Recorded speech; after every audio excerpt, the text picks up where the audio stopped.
I don't know how you guys can see it in the dark, but how many of y'all remember this book right here? A Treasury of Model Railroad Photos. Yeah, Dave Frary, Malcolm Furlow, John Olson, and Paul Scholes did this one. I bring this up because really one of our traveling companions, Mr. John Romberger, has been longtime friends with the Olsons, him and his wife both. And we got a chance in the course of this. Go ahead and go to the next one. You're going to move your water bottle. Yeah. Whoop, whoop, whoop. Back up. All right. It should be this one, but there should be a picture right there. That's the reason I went to the next one. That's really weird. Yeah, we need the first one though. At any rate, John Olson, if you're familiar with his work, John did a lot of stuff in the magazines back in the late 70s, early 80s, through the 80s and early 90s. Co-wrote a few books, did this one on model railroad photography, did a lot of instructional videos through Kalmbach on scenery and scratch building and things of that effect. John would build the Jerome and Southwestern, the Mescal line, Muleshoe Meadows diorama that's featured in the book. Company, several others. Very well-known modeler. We got really lucky. We got invited out to have dinner with him and his wife, and John ended up building a model that I'll show you a picture of here later that ended up getting him for Walt Disney, where he worked his entire career. So go to the next one. Oop, other direction. Sorry. This was one, if you remember, Fiddletown and Copperopolis, the same artist that designed his herald for him. But this is a shot that looks a lot better on my screen than it does up here. But this is his Jerome Southwestern. It was a small little lumber and mining area. Go to the next one. This was the Muleshoe's Meadow. This one actually, left of it is sitting in his studio that I think I've got a picture or two. This is actually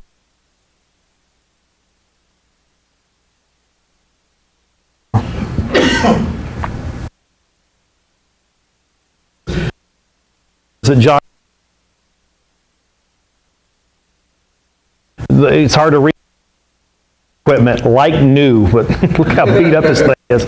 My kind of guy. A lot of sway back old cars, very reminiscent of John Allen, things like that. Go to the next one.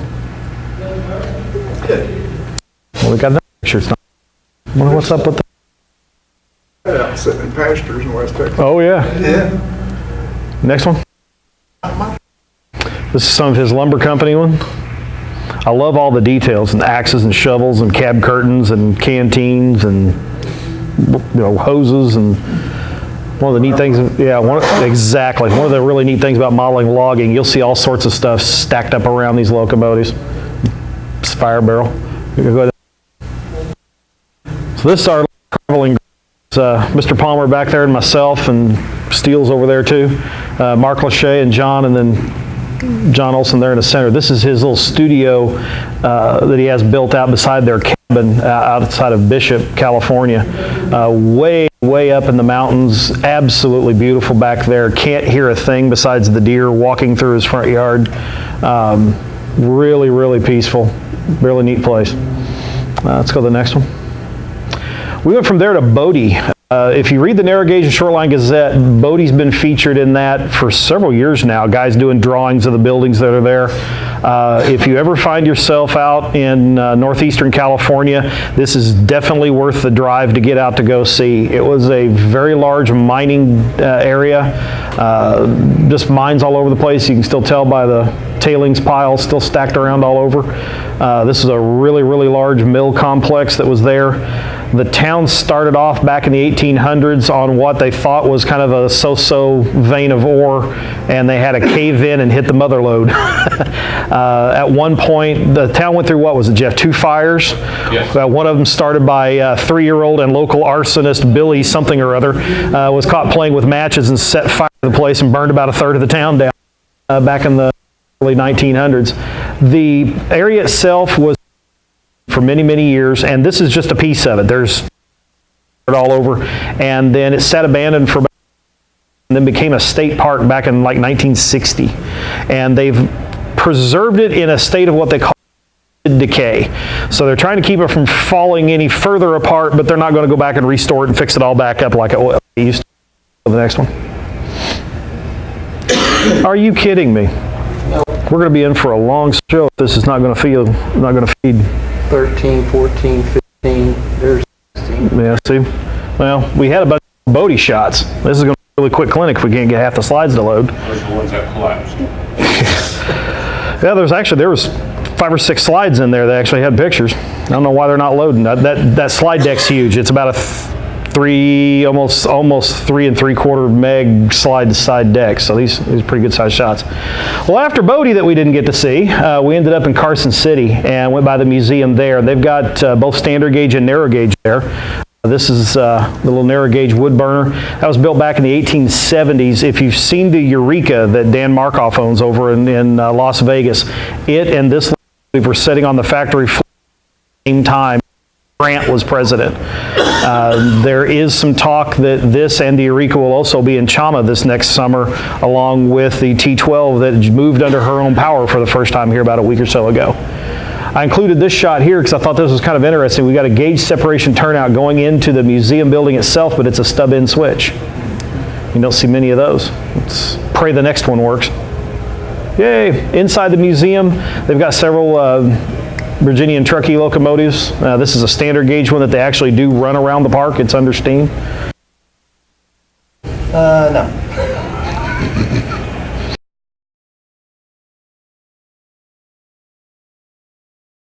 So that was the original I was hoping to show you guys. That should have been loaded up here a minute ago. John built this particular little diorama and entered that in a show. I think he said he was in his early 20s, I think, at that point. And it caught the attention of Walt Disney, and they tracked him down and came over, and it's like, so you built this? He said, yes, sir. And he said, how did you do it? So he explained how he did it, and Walt offered him a job right there on the spot. But it's a really nicely done little trestle scene. The whole thing's, maybe about yay big, something like that. Let's try the next one. See if we can get lucky with some of this. Go to the next one. Next one. Keep going. I'm trying. It's your machine, not me. Yeah, okay. Yeah, here we go. So this is what was missing a minute ago. It was one of these scenery pieces. He has what's left of the Mescal Lines layout at his house, actually, that's actually in Bishop. They're looking at eventually putting that back together again. There's a large section out of the center that's missing, but I didn't realize that we shared something on our 2 layouts. and that would be? What he's got, what I've got. One of those little buildings right there. Yep. Yeah, I think we've all got one of I was those. going to say, how many of us have that? I like this particular tunnel portal just because Yeah, of the roof over it and the loose rock coming down. Yeah, Okay. I'm trying. Yep. Yes, sir. There we go. So this was the other picture that was missing a second ago too. I thought it was kind of cool. He had this little mine portal coming out of here, and then they built this huge trestle to be able to run this cut over here to get the cars in there. I thought that was kind of a neat little scene. Nobody had ever built it that way for real, but for model railroad purposes, perfect. Okay. Oh, I included this one too. This was an envelope that John Olson had sent to John Romberger, and it had this whole cartoon locomotive down here in train that the guy that did the Fiddletown of Copperopolis drew up for him. That was pretty slick. All right, back to Bodie. So let's try one more. One last note you might want to put on here that said both John and Katie, his wife, were both some of the original Imagineers. Yeah, I mentioned on the first slide. They both work for Disney, but yeah, John met his wife Katie out there. John was in charge of building a lot of the scenes and things that you see around Disney World, Disneyland, Disney, Paris, Tokyo, wherever. His wife Katie was in charge of the entire color department, so all the color schemes of everything you see in the parks was stuff that she designed. But this is more of Bodie, one of the old mine head frames, some of the old buildings. So those of us who model older stuff with a lot of false front buildings and things, this place is a treasure trove of ideas.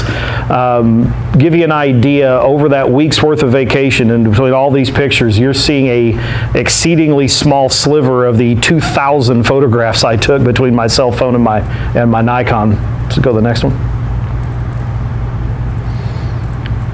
And eventually it'll catch up. Some of the buildings in Bodie you can go in, very few. Some of them, like this one, are propped up to keep them from falling over. Most of them have got some sort of almost like chick wire kind of thing barring off doors and such, just to keep you out of them from keep it from. Model that would be. Oh yeah, very Thomas York, you know. In fact, I have a picture, I didn't include it in the deck, but I had steel stand up against the back wall. I took shots all the way around it and had steel stand up against the back because he's about 6 foot tall, so I could use that as a guide. Yep. Arrested decay, huh? Arrested decay is what they call it. Applies to a lot of us here. Too. I'm telling you. Two new knees and a part of a hip, that's arrested decay right there. This one was just kind of sitting out there in the field. I just kind of liked that. So many of what I took were less composed to try to be something, really nice and magazine quality or something like that. A lot of them were shot just solely to reference for models. I mean, I like this one here. It's really hard to tell it in that picture, but IOOF. Independent Order of Forestry. Yep, exactly. And the cool thing with this one is that's the same set of buildings right there. So you've got this big, tall, wooden false front right next to this brick building here next to it. And look, they had the step gable on the back of it. Mm-hmm. These are a couple of different ones here. I like this one here. All that wide space there, and they put one window right in the middle of it. And it just kind of has a Cyclops look to it. I would have probably put a couple of windows on either side had I modeled it, but it's nice to have a reference in 2 stores, 2 different heights. And they're like a lot of those old buildings, they weren't really wide side to side, but they were really deep front to back. And we can't get away with that in our modeling unless you turn the building sideways on the block so that length runs side to side. I included this one. Steele and I, go back.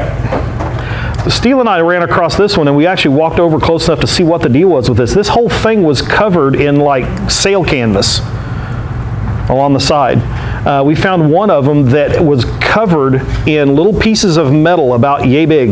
It's like they rolled out a tin can, hammered it all flat, and nailed it on like siding. It looked like scales. Now, with this sail canvas, this was on the exterior. Yes, on the exterior, that down that whole side. Stripped the wood off of it. Yep. The pants probably had wood over the top of it. Probably did. Out the wind. This one Or could that have been the canvas from a covered wagon might have been. that they had used once they got there? Yeah, probably not a lot of insulation. Yeah, keep the wind out. Yeah, well, considering the day we were there, it was in the 90s, and 2 days later, that was the coldest place in America at 32 degrees. And they talked in the wintertime in one of the books that we picked up that it will run from the 90s most of the summer and be 20 or 30 below in the wintertime up there. So it's... This mine was in the 20s, wasn't it? 1920s? No, well, it started back in the, 18...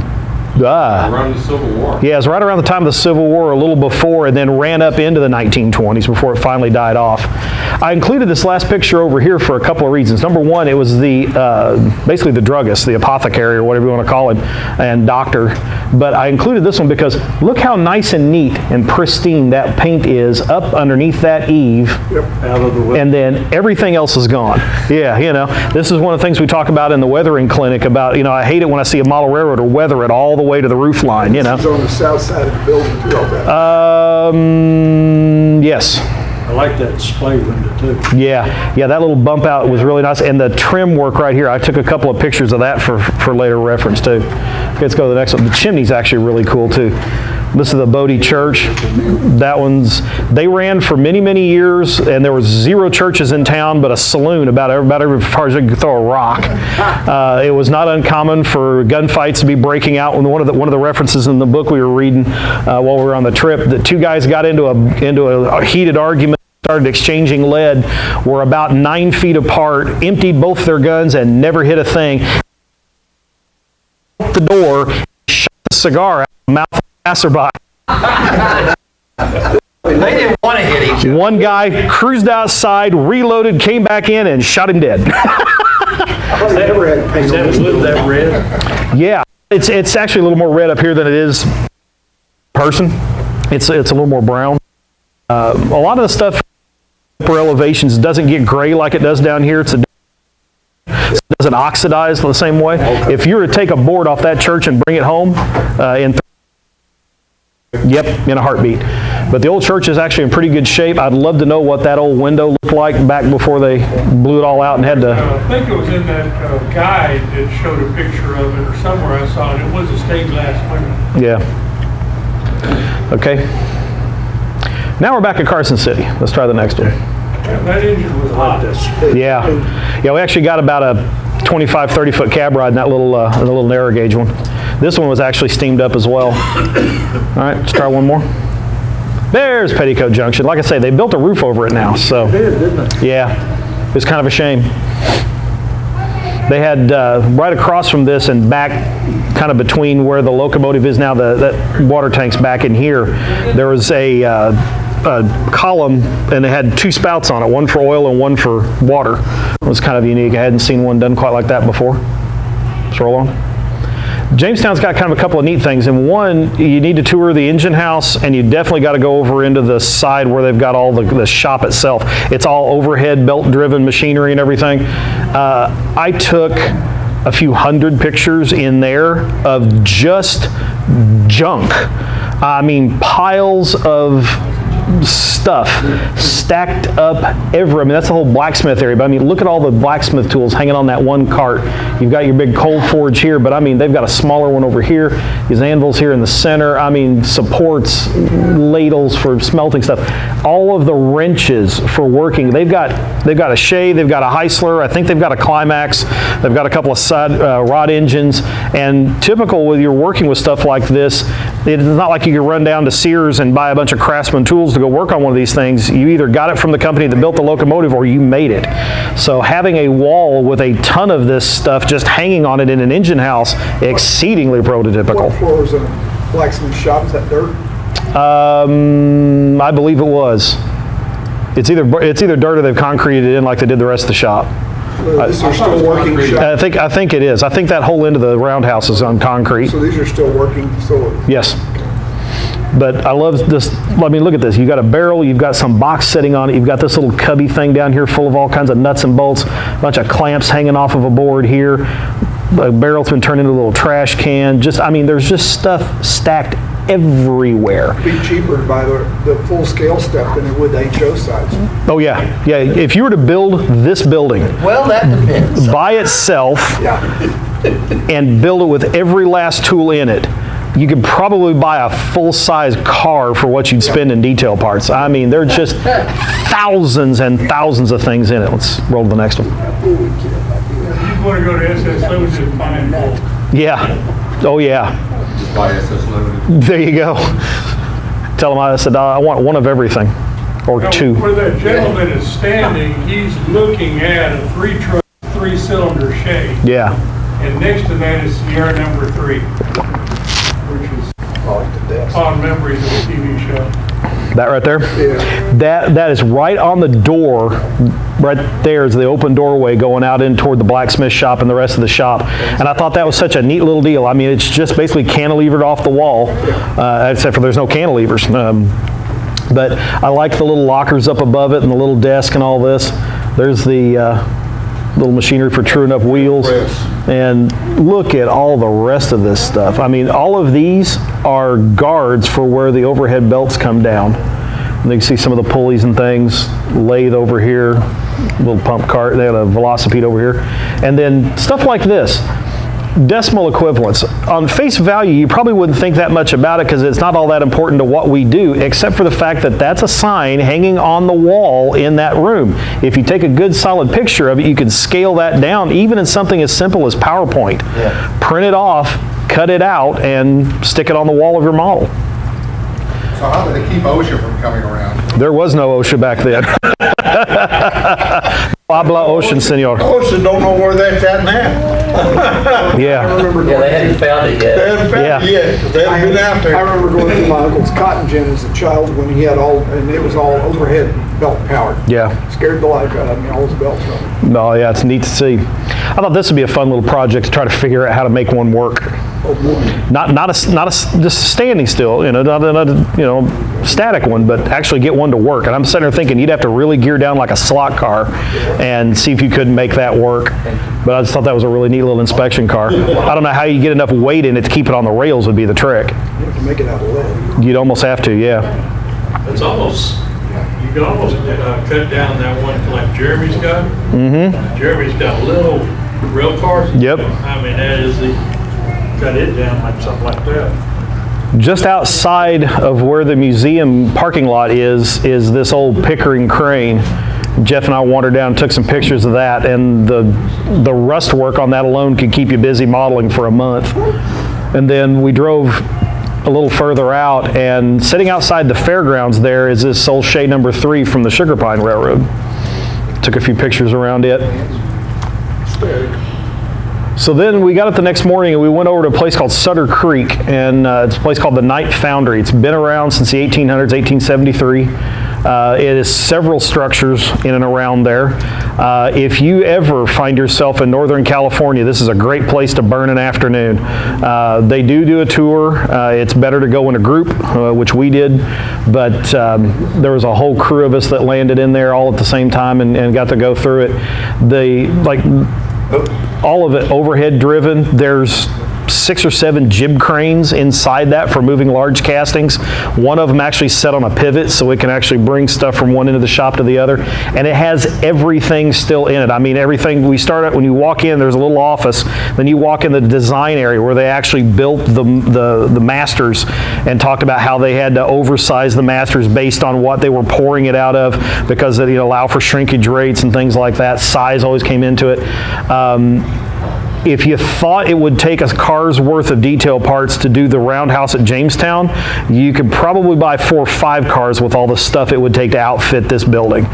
Everywhere you look was carts, little benches, tables, stuff piled on it, over it, around it, in it, little tool cribs, stuff hanging off of rafters. Everywhere you look, it was just a sea of tools. And They master.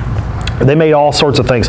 Everything from gears, wheels, Bearing seats and stuff. this is water powered.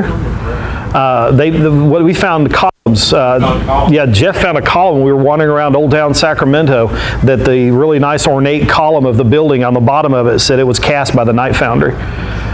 And let's go to the next one. But the guy gave us basically a walking tour through the building, explaining every step of the process from soup to nuts. And it was... Doing sand castings? Yes. Okay.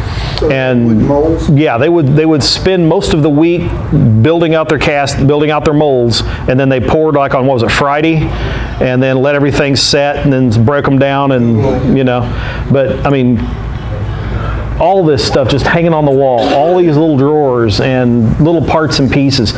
You felt like you were a lawn sprinkler. You just like,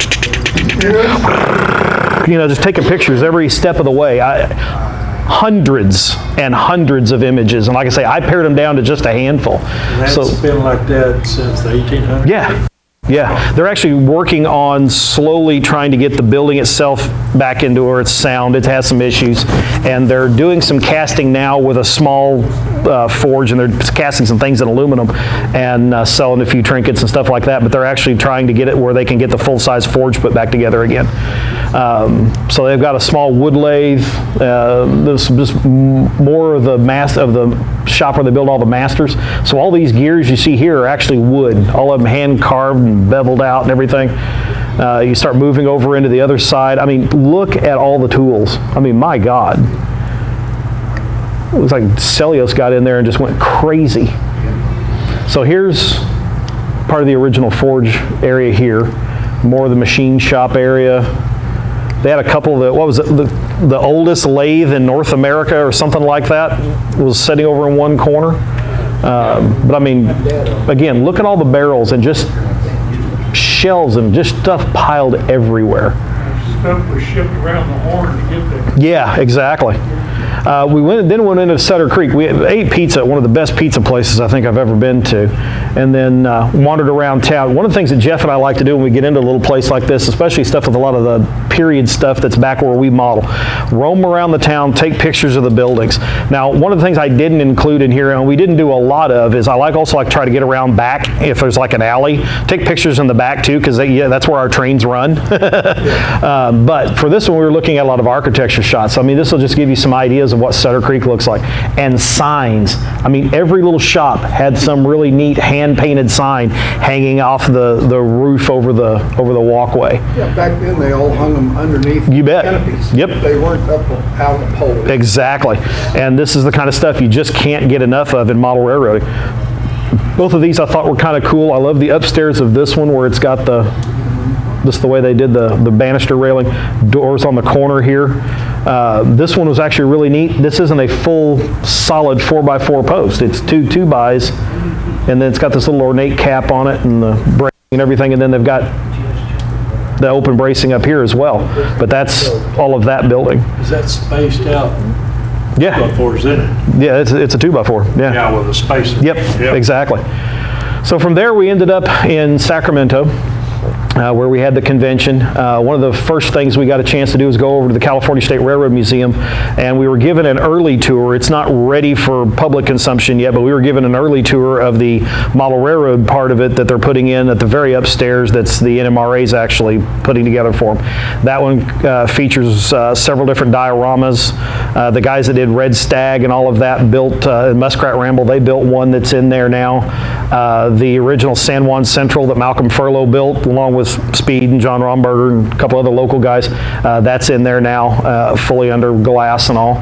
But this was some of the equipment they had in there on the floor, some of these old steam burners. This one was a shot in a movie that they were running, talking about driving the Golden Spike. And I took a picture of it because that guy right there, Duane made it in the picture. I'm somehow a time traveler. I need to figure that one out so I can go back and buy some old IBM stock. Or Microsoft. Buy Microsoft or Apple, and you can buy it for a couple dollars a share. Yeah, exactly. But they have some really nice, they've got a full cab forward sitting in there on the floor. I didn't take pictures, it says standard gauge, sorry. But we wandered around Old Sacramento. Again, just signs painted on the side of the buildings, all the signs hanging along the bottoms. I thought this was kind of cool that on one of the pilasters they actually had the address tucked in it. And these were on several of the buildings. And signs galore. I mean, I have one of just about each one of the ones. I mean, literally we'd walk along and I'd click with the cell phone, take a few more steps and click, take another one, Because you can pull these up like this one right here, for example. You can pull that up in Photoshop, take that out of it and put whatever name for your railroad in there and ba-boom, you're done. Many cities got that. Yeah. A lot of your old town areas have got stuff like this, and this stuff is invaluable, guys. I mean, we need this all over the place on our model, anything with any age to it at all. Okay. You might skip the ATM sign. Yeah, that one I'll leave out. The show itself wasn't too bad. The club layouts that were there were meh. Some of them had some decent scenes in them and things like that, but I thought I'd give you more of the prototype stuff that we went and saw. So on our last day there, we went up to the old Nevada County Narrow Gauge Museum, so you hear about the NCNG from time to time. They've got a lot of NCNG, but they've also got a lot of West Side equipment. So this was actually West Side number 1 that we got to ride behind in West Side number 6's caboose.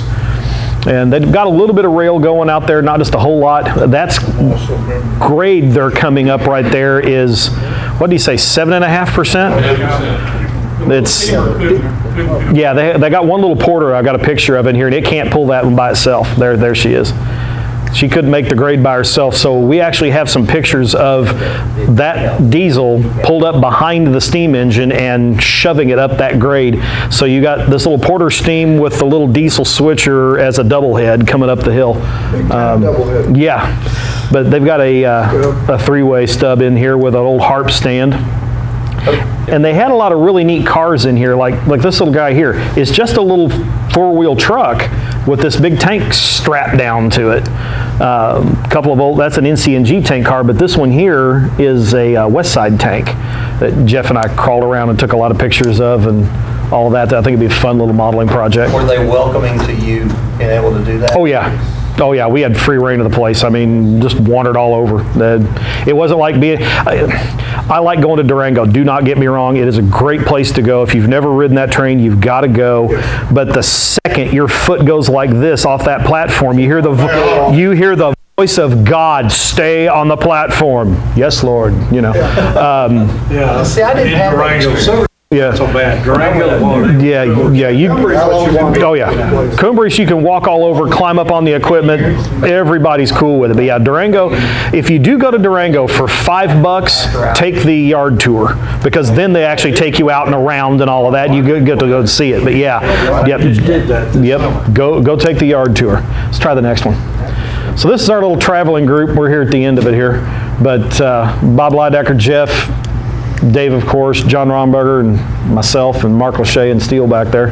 But we had a really good trip. We landed in Reno and then worked our way across to Sacramento over the course of a week and then did the Narrow Gauge show on top of all of this. Spent a lot of money and bought a lot of trains and then tried to figure out how to fly it all home. Narrow gauge conventions are awesome. The contest room, you can spend a day. Oh yeah, if you have any interest at all in contest modeling, it's popular vote, which is a little bit of a sad thing because bigger always wins, but it's definitely worth the time to go in and look at what these guys have done because hands down, walking away, the best modelers on the planet and their work ends up there. And if you walk home with a plaque from one of those things, it means a lot because you got picked by those same group of guys. You know, it is an amazing show to go see. Next year's show. Next year is in St. Louis. Yep. Coming up, we've got St. Louis, Seattle, Denver, and I don't think we've got anything beyond that. Hickory. That's right, Hickory. Yeah. So we've got 4 years, but South Carolina? South Carolina. Yeah. Where Allen's other train railroad. Yeah, it's out that way. But yeah, if you guys get a chance and want to go see a really good show, come up to St. Louis this next year. It's always around Labor Day weekend. St. Louis held the first one, and then they held the 10th, so it kind of became a thing. So they did the 20th and the 30th. Well, this is going to be the 40th. And St. Louis has got a lot of good layouts up there, a lot of good vendors come to these things. And it's not just narrow gauge stuff. I mean, it's primarily, yeah, but I mean, detail parts and figures and just scenery materials and things like that. You can't beat it. You can't.